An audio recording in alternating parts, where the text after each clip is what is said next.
Welcome to Joint Effort with Des Moines orthopedic surgeons. This podcast covers the pain and injuries that are associated with muscles, ligaments, and joints.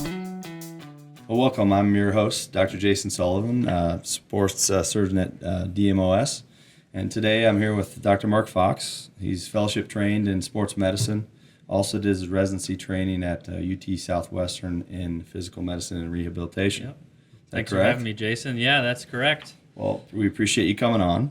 Thank you. You've been with us now for about a year and a half, I think. Yeah.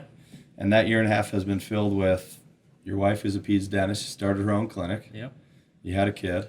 Yep. And then COVID came and kind of changed everything, I guess. Yeah. Yeah, for sure. That's got to be difficult starting a new dental clinic with COVID and all the new precautions that you have to take. And yeah, a lot of weekend work for my wife. I mean, I think that she's done a lot of extra work that we weren't anticipating, but she's doing well, enjoying it, and it's always nice coming home to a 10.5-month-old to kind of change your perspective and get you back to earth. So yeah, they're always smiling, and it's hard to be the dads get like the good moments, you know. Yeah, most of them more so than the moms, I feel like, because they're putting in a little bit more hard work than we are sometimes. But you started right off the bat as a pretty confident guy. I got to believe that has a lot to do with your personality, but also your training. You trained at Iowa, undergrad and med school. Yep. That doesn't make you very unique here. I've already told people that. We got a lot of Iowa grads, but it's lucky we do because it's a fantastic institution. I think it sets people up on the right foot for their career. And then how did you decide to go to Dallas for residency? So that's a great question. So yeah, Iowa's great foundation. Anything you want to go into, if you go to Iowa Medical School, I think you have the opportunity to do that. Unfortunately, the state of Iowa does not have physical medicine and rehab, so there's not a single residency in Iowa. And so it was an opportunity for me and my wife to kind of check out another part of the country. As a pediatric dentist for my wife, it's important to have kind of a bigger city to be able to draw from a larger population. And so we kind of were targeting some bigger cities like, you know, Chicago, Dallas, New York, those sorts of places, just so that she could also kind of continue to do what she likes to do. And just really fell in love with Dallas. Great food scene, great energy there. You a Cowboys fan now because of it? No. All right. No, I'm actually still a Minnesota sports fan for pretty much everything. But probably the track record of success, right? I mean, they're so. Yeah. I'm kidding. They've had a rough go. They're lovable losers for sure. Yeah. But they're still fun to watch, and there's some, you know, with the Dallas Stars originally coming from Minnesota. It was really hard for me to root for them, actually, even though I helped cover with them. So no kidding. Yeah. So PM&R, you know, physical medicine rehab. Like, what interested you about that residency and how you saw it fitting your career? So I think a story that a lot of sports medicine providers kind of talk about is just their experience getting injured in high school, college, so on and so forth. And so I always wanted to do kind of the sports medicine side of things. I dabbled with orthopedics, but I'm not a weekends and call kind of guy. So that was actually a pretty easy decision. I really like the technology that we're able to use in PM&R and physical medicine and rehab. Ultrasound guided techniques. There's some really fun stuff with Orthobiologics, which I'm sure we'll get into a little bit later here. And it just was a good fit with kind of who I am and what I like to do. Yeah, it's interesting. I think you picked a field that seemingly is on the cusp of being able to cure so many more things than it used to. I don't know if you feel that way as well, but it's almost like you get the best of both worlds. You still get the office visits, but you're getting procedures too all the time. Yep. And so we kind of want to get into that ultimately. And you went on then to go to the Cleveland Clinic and specialize in sports medicine at that point. Yeah. Tell me about your experience there, some of the teams you got to work with, and how you incorporated a medical team approach to curing people. Yeah, so Cleveland Clinic, Cleveland itself, very different than Dallas, obviously. Dallas, huge city. The institution is one of the biggest residencies in the country as well, so it's very big. Cleveland Clinic is much smaller. So in Dallas, I was a lot of times not on your own. You always have good supervision of your attending providers above you, but but you really are able to gain the confidence to use your skills, use your hands without fear. But then going to a specialty, I think, is really important. And Cleveland Clinic is a smaller program. There's 3 of us that went through it together, and you're really able to hone those skills. You're able to get the expertise of those providers. And I think it was crucial to be able to do that. And then at Cleveland Clinic, obviously, it's a great medical community there. You have access to different professional teams, college teams, high school teams. Did you work with some of the pro sports teams? I did, yep. So obviously the more high level you get, the more hands-off you get to some degree. For sure. But yeah, I was able to work with the Cleveland Indians. We went to their spring training, did a lot of their physicals, did a lot of the kind of workups for our providers. And then we worked also with the Cavaliers. Unfortunately, this is the Cavaliers post-LeBron era. So post burning New Jersey a second time? Yeah. Or maybe not. They went to a team that you're familiar with. That was when he went to the Lakers. That's right. So, they took him away. Yeah. So we got to work with them, and it's really interesting. I think at the professional level, you see how many more actors are at play with the GMs, the coaches, the players themselves, the families. I mean, there's just a whole other layer Sure. of the complexity is just increased, right? Yeah. And so I think that sometimes, you don't have to be the primary person delivering the care, but to see the big picture can help you incorporate that in your own practice. Especially, I mean, let's be honest, high school and college are not as stressful as the pros, but there are still, Sure. some stressors. You still have to involve the trainer in discussions. The physical therapist come up with a kind of an inclusive treatment plan. And so I'm guessing having top-notch training helped carry over to your practice in Des Moines. Yeah, and I think that, we covered the pros in Cleveland, but I had my own D1 college. It's Cleveland State. They don't have a football team. That's kind of a running joke. And then we had our own high school. So, you get to you learn how it's done by the best of the best in the pros, but then you get to kind of apply that yourselves. High school is completely different. Yeah, they're not getting paid to do it, but they're also, their time is limited for a lot of these kids. Senior year hits, and that's the end of their career, and so you don't want to squander their fun years. I mean, I look back at my high school years, and it's some of my fondest memories. And so you still want to be careful. They have different pressures. It may not be financial pressures, but it's definitely, you don't want to waste their time. I thought for a second we were going to go Uncle Rico style Napoleon Dynamite. You're going to start telling me about your football career and how far you can throw it. I was never good enough for that. I doubt that. So let's get into an exciting field, which I think is evolving. But when you hear the term, orthobiologics, regenerative medicine, stem cells, PRP, first of all, which one of those terms do you prefer to incorporate all these non-operative treatment modalities into? My preferred term is orthobiologics, and the reason for that is it's such a diverse, such a broad field. But in general, if you distill it down, it really isn't orthopedic.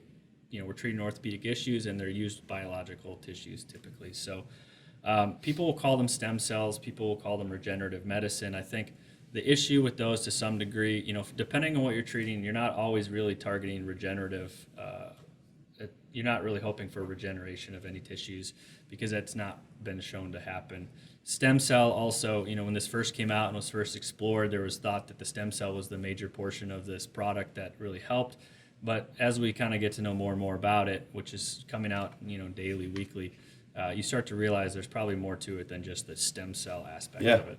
Let's talk a little bit about, so everyone's probably heard the term PRP. Yeah. And a lot of people come to clinic and say, I want PRP for whatever my ailment is. Sure. Tell our audience, what is PRP, and maybe what is the role in your practice for using it? So PRP stands for platelet-rich plasma. The way that I describe it in kind of the simplest terms, it's the part of your blood that helps with healing. So when you bruise, that's bleeding into the tissue. It's the platelets in the plasma, or the PRP part of the blood, that really helps that tissue heal. It tells the body, hey, come here, take care of this, but it also has some of the healing factors. And so that's the simplest way to think of it. It's not a magic wand, it's not something out of this world, but it really does have a concentrated amount of the stuff that really helps the body heal anyway. And we just isolate it using a centrifuge from your own blood, spin it down into a much higher concentration that is circulating in the blood, and then put it into place, typically with ultrasound, to get it right where it needs to be, to really help kind of tell the body, hey, come here, you had some unfinished business, and then also have some of the jump starters to help out. So kind of an augment, something's smoldering along or an acute injury that's really problematic. You kind of look at it as an augment to try and get them over the hump, maybe potentially sooner, or at least get them back to being active where they wanted to be. Yeah, and that's the way I like to look at it. So it's as simple as a blood draw? Is that where you're... For the most part, yeah. So we obviously don't want you to feel rushed. We take our time. It will go through, answer all your questions. We then do a blood draw, and then you put it in a specialized centrifuge that you can tweak the controls to kind of try to get the cocktail you want. So one thing that has changed now compared to 10 years ago is realizing that sometimes you want some cells in certain places and not others. And the centrifuge allows you to white help that. blood cells in that regard? Yeah. Kind of the inflammatory cells? Yep. So some people will call it leukocyte rich or leukocyte poor. Yeah. And those are things that, I don't necessarily tell patients to worry too much about. We'll take care of that, base it on the research that's out there. But the centrifuge allows you to kind of tweak the protocol to get that. Can you tell me an instance where you might want leukocyte rich or leukocyte poor in your practice? So leukocyte rich, again, it's the white blood cells. It's kind of the inflammatory aspect of the blood. And so if you get an infection, it's the part that helps fight the infection. If you have a tendon, for instance, like jumper's knee, tennis elbow, golfer's elbow, there's really an aspect that if you give it enough time, in a lot of instances, it may heal without doing anything. But that can be 12, 16, 18 months. And so you're really trying to jumpstart the healing process. And so in those sorts of situations, when you're trying to jumpstart the healing process, but the body's fully capable of healing, then you want to put the leukocyte-rich leukocytes in there. Okay. And then, I've always thought of it as, like you said, leukocyte-rich for tendon issues. Yeah. And then maybe injecting in a joint, think about leukocyte poor. Do you feel the same way, or has that changed at all? That stayed pretty constant. Okay. I think, so the idea of leukocyte poor, again, and this kind of goes back to what I said earlier, is especially with cartilage loss, you can think of cartilage as kind of like a road. If the whole road is in need of repair, it doesn't matter what you put in there, it's just not enough. There have been some case studies that if there's a small little chondral defect, it may be able to put something like cartilage in there to help it. But for the most part, we're not really trying to promote the body to create an inflammatory response and to heal for cartilage and arthritis type things. We're really just trying to calm down the environment and make it feel better. And so you take the leukocytes out because you don't want to cause an inflammation or inflammatory response there. Okay. Now, a lot of people come in and they say, I want this PRP thing, and then a couple sentences later they say that they want stem cells as well. So sure. I think we both probably spend a lot of time debunking what it means to have stem cells injected. Mm-hmm. What really are you getting? So now that we know kind of what PRP is, tell us, what are the available sources in our body that we can find some stem cells, and sure. and maybe how to harvest and what kind of role they have. Yeah, so I think the most conventional kind of setup with stem cells, quote unquote, in the United States is really coming from three main sources in your own body. PRP is the most common and the probably most well researched, and that's just because it's been around the longest. That's the first place that easier to get to, does work pretty well, but you kind of think of, well, where does PRP come from, or where does the blood product come from? And that's really bone marrow. And so the next kind of stronger, higher concentration of those cells you're looking for would be in the bone marrow. We call it bone marrow aspirate concentrate is the way that we obtain it. It's a little more involved. It's done on site. We're trained in doing these with x-ray guidance. And so you basically obtain the bone marrow most commonly from the pelvis because that seems to have the highest concentration, and is in the grand scheme of things is a very safe procedure. Fairly comfortable for the patient. Yeah, so we obviously use numbing medicine for that. You will feel kind of an ache when we get into the bone marrow. There's kind of a weird popping sensation, if lack of a better term. Pressure almost. Yeah, like a pressure wave, but it still is tolerated very well. And the thought there is that this is where PRP, or basically where the blood product comes from, it's in a much higher concentration. And so let's go to the source. So a little more involved in harvesting. Yeah. But potentially a little more yield in terms of getting the mesenchymal stem cells, or Yep. the MSCs, as people would call it. Yep. So most people think, I have arthritis, I have some joint space narrowing, I want stem cells to go in and give me a new joint surface. Sure. And when they feel better from an injection, they attribute that to it healed my arthritis. Yeah. Tell our audience a little bit about what the mesenchymal stem cells, or the BMAC, is actually doing, as opposed to healing things. How is it making their pain go away, and maybe not necessarily healing the problem, but making them asymptomatic? So I think sometime, and if anyone wants to talk about this, we talk about this at depth and try to tailor kind of the discussion to the patient. But in the grand, the big idea of this, and the thing that I always try to reiterate to the patients, is really try to focus on the important things, the pain and the function. So is this going to decrease your pain? Is it going to increase your function? Because ultimately that's what everybody wants. Again, and we'll talk about kind of the idea that you're not going to reverse the situation. The idea and the way that I think of it is that the orthobiologics, they decrease the inflammation by improving the environment in the knee and the shoulder, wherever you're doing it.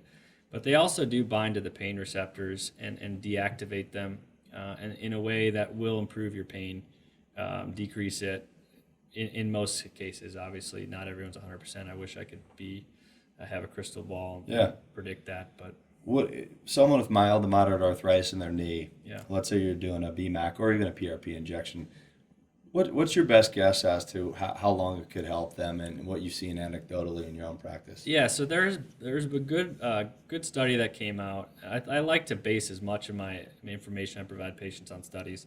There's a good randomized study that showed that the average, in mild to moderate, the average steroid shots lasting, a top 6 months, and then you start to lose the effect. Same as hyaluronic acid, and the study showed that the curves for those two and then the PRP, or the orthobiologics, met around 18 months. So I always tell people that's probably the best case scenario. It is a bell curve, so some people exceed those expectations, but that's what I try to tell people. Expect 12 months, 16 months, 18 months with mild to moderate. Are you limiting them after an injection? If you're injecting into a tendon, are you shutting things down for a little while and rehabilitating them through physical therapy? Yeah, we have a specific protocol for kind of not every ailment, but for tendon issues, we treat those differently than we do for arthritic issues. Arthritis is typically the response is quicker and the return to activity is quicker. For tendon issues, I have a specific recovery process. Typically, you think of 2 to 3 weeks where you're really focusing on recovering before you start ramping things back up. There are exceptions, and I always tailor that and adjust it to the patient and what they need to kind of have accomplished with work and such. Each person gets kind of their own patient-specific Yeah. Treatment algorithm. Yeah. Okay. And it doesn't stray super far from kind of a general one that I've set up, but for every joint, for every tendon issue, we definitely kind of tweak it.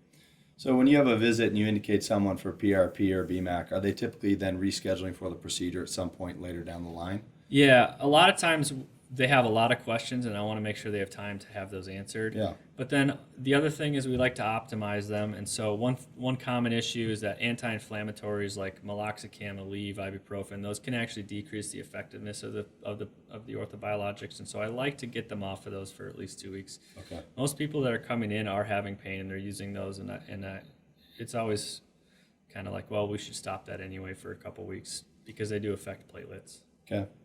Now, something that seems to be coming on momentum-wise is adipose-derived stem cell-like cells. Yep. What's your experience with that in the literature? Do you think that this is here to stay? You think some propose that there's actually more potent healing from adipose, and then there's the camp with the BMAC, and there's a little bit of an ongoing debate as to what's better, and maybe both are, potentially beneficial. I think it'll be really interesting in the upcoming couple of years. There's been some new studies with the fat-derived cells. So the idea behind fat-derived cells is that the fat adipose has a lot of capillaries in it, which have something called pericytes, which are regenerative type cells that help the capillaries heal and grow when they get damaged. And so you're really trying to harvest those out of the fat. There's been some newer studies recently that have been promising. It's one of the newer options out there that is obtained from your own body, and so we don't know all the answers, but I do think that it will continue to gain traction. We'll have to see exactly when it'll be most applicable. The biggest concern with it in the last couple of years was if FDA would change any regulations on it. It doesn't appear that that's going to be happening, and so that's been a if hesitation. you're manipulating the tissue and to what degree you are. Okay. Yeah, so that was I think that caused people to pause for a second. Not that it was dangerous to use, but that it didn't fit basically a legalistic term. The last one of these modalities I want to hit on real quick is, and I don't have much experience, but amniotic derived products that are allograft, meaning they're not your own tissue. At DMOS to this point, I think we've elected to kind of stick with autograft options, but they keep, there's a lot of companies coming out with this product. And are you aware of any efficacy in regards to that? Or do you utilize it in your own practice? Great, that's a great question. So it seems like every month I'm being approached by a new product to see if we want to add it to our repertoire here. The biggest, I tell people they're kind of fall under almost like fetal product, because usually it's umbilical or it's amniotic or it's placental or it has something to do with the birthing process. And the biggest reason that I've been hesitant is because the clinical trials, basically any sort of evidence or research done after it leaves the lab and goes into a human is very, very minimal. And there have been infection risks and reaction risks because it's not your own tissue. So while it's interesting, a lot of the research is basically just based on, if we look at this under a microscope, what does it do? And then they try to extrapolate that into humans. And until I get more human studies, I would be hesitant, and I always tell patients, you're welcome to look elsewhere, but I would just keep in mind that there's a reason that this isn't widespread yet. So a little bit early on that product, and maybe more to come. Yep. Do you see this field continue to explode? Over the last 5 years, at least for me, it's gone from 0 to 100. I mean, is this here to stay? And do you think that we're going to continue to understand where it works best over time? I think orthobiologics in general is here to stay. I think it's rapidly evolving, and when it first came out, it was more of this is great, so let's put it everywhere. And as we get more and more products, we start to realize that there are certain things that work for certain treatments and certain conditions, and so I think it's going to become much more evolved, much more of a full-time job to keep track of it all. And I view myself as kind of responsible for that to some degree, to keep track of everything that's happening. But it is very exciting. I think that it's going to continue to change how we treat people conservatively. And I'm excited to see, if it was up to me, we would be 10 years down the road already. But it's exciting to see everything that's happening. Well, it's pretty clear that you put a lot of thought into this, and that your treatment algorithm and your decision making is based upon evidence-based medicine. And to some extent, understanding and extrapolating the things that you read into injuries that you're seeing that may not be necessarily very common, but something that this modality may work for. We kind of identified this as a need 3 to 4 years ago, and then specifically recruited you along the way to become the head of not only your specialty in sports medicine, but also in orthobiologics. And I think that to this point, you've done a tremendous job, and we look forward to you kind of expanding that role. Oh, shucks, thanks. So, no, I'm serious. We really appreciate you having you and your expertise. So, it's fun to be here. I really am happy to be back in Iowa, and it's a great company, great group to work with. I think we have more to talk about on part 2 of orthobiologics, but we'll wait for that, and we'll go from here. Yeah. Thanks for listening to Joint Effort, a podcast from Des Moines orthopedic surgeons. If you have questions about this podcast and wish to schedule an appointment with the surgeon, call 515-224-1414 or visit dmos.com.